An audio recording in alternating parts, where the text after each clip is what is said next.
স্বাধীনতা ও জাতীয় দিবস উপলক্ষে আজ বাংলাদেশ জাতীয়তাবাদী ছাত্রদল কেন্দ্রীয় সংসদ, জাহাঙ্গীরনগর বিশ্ববিদ্যালয় ছাত্রদল এবং ঢাকা জেলা ছাত্রদল সহ বিভিন্ন বীর শহীদদের স্মরণে আমরা পুষ্পস্তবক অর্পণ করেছি এবং তাদের একটি বিনম্র শ্রদ্ধা জ্ঞাপন জানিয়েছি। সেই সাথে এই মহান স্বাধীনতা ও জাতীয় দিবস উপলক্ষে ইতিমধ্যে আমাদের কর্মসূচি রয়েছে।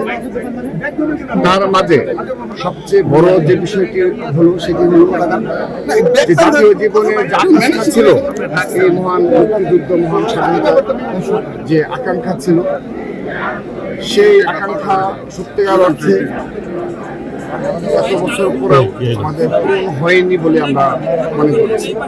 কারণ একটা ক্ষুধামুক্ত জাতি, বাক স্বাধীনতা এবং একটি গণতান্ত্রিক অগ্রযাত্রায় বারবার ব্যাহত হয়েছে এবং আমরা সর্বশেষ যে জুলাই আগস্ট গণ অভ্যুত্থান, এরকম একটি ফেসিস্টকে বিদায় করার জন্য আমাদের প্রায় 2000 অধিক ছাত্র জনতাকে জীবন দিতে হয়েছে।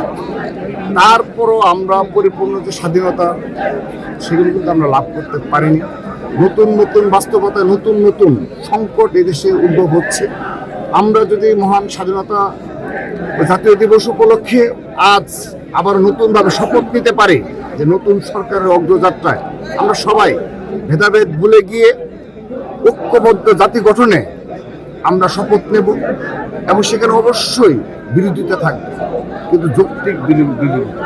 কিন্তু বাংলাদেশকে অস্থিতিশীল করে আমি বিরোধিতা করব এবং বাংলাদেশের স্বাধীনতা সার্বভৌমত্ব যদি বিনষ্ট হয়, গণতান্ত্রিক অগ্রযাত্রা বিনষ্ট হয়, এমন কোনো কার্যক্রমে আমরা যেন কেউ অনুসরণ না করি, আমি সেই অনুমতি রাখছি। আমরা সেই মহান মুক্তিযুদ্ধ এবং সর্বশেষ জুলাই আগস্টে গণ অভ্যুত্থান আমরা যেন এই স্পিরিট সবাই ধারণ করি। কারণ একটা ফেসিস্ট নেই, তাহলে আমরা কেন আমরা একসুরে জাতি গঠনে ঐক্যবদ্ধ হতে পারবো? অবশ্যই যৌক্তিক বিরোধিতা থাকবে। এটি আজকের দিনে আমরা আশা রাখছি এবং সেই সাথে আমি বীর শহীদদের শ্রদ্ধা আবরে স্মরণ করছি। তাদের আত্মত্যাগের বিনিময়ে আমরা এই বাংলাদেশ পেয়েছি এবং তাদের অবদান কখনো আমরা ভুলে যাব না।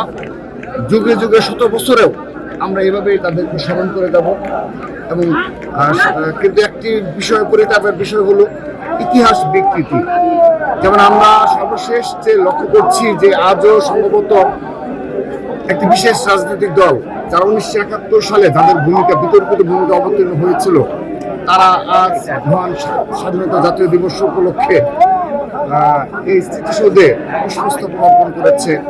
তারা সেখানে স্লোগান দিয়েছে এবং তাদের মতো করে বক্তব্য রেখেছে, কিন্তু তাদের কিছু 25শে মার্চ সেই কালো রাত নিয়ে কোনো সূচনা নেই এবং তাদের সেই দীর্ঘ 9 মাসের যে লড়াই সংগ্রামে আমাদের যে নারীরা, মা বোনরা সম্মান হারিয়েছে এবং যারা শহীদ হয়েছে, তাদের পেছনে যে বেশ কিছু রাজাকার এবং আলবদর বাহিনীর যে ভূমিকা ছিল, শান্তি বাহিনীর ভূমিকা ছিল, এই ইতিহাস বিকৃত হচ্ছে।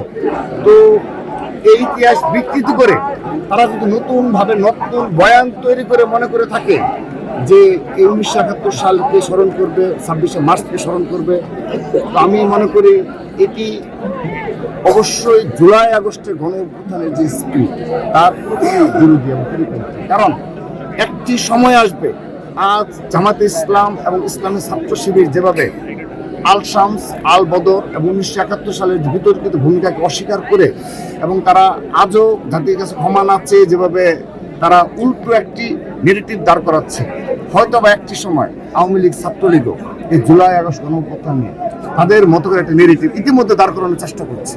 অর্থাৎ এইভাবে কি যাবে আমাদের যুগের পর যুগ একটি দেশ চলতে পারে না। সেজন্য আমি তাদের প্রতি অনুরোধ রাখবো, তারা যেন ইতিহাসের যে দায় রয়েছে তারা সেটি স্বীকার করে নেয়, সত্য স্বীকার করে তারপর তারা রাজনীতি কোনো সমস্যা নেই। কিন্তু সেটা কীভাবে, এটাই যদি বিচ্যুতি ঘটে, আমার মনে হয় এই জুলাই আগস্ট গণ অভ্যুত্থান নিয়েও একটি সময় আমাদের অবশ্যই ইতিহাস বিকৃতির সম্মুখীন হতে পারে বলে আমি মনে করি।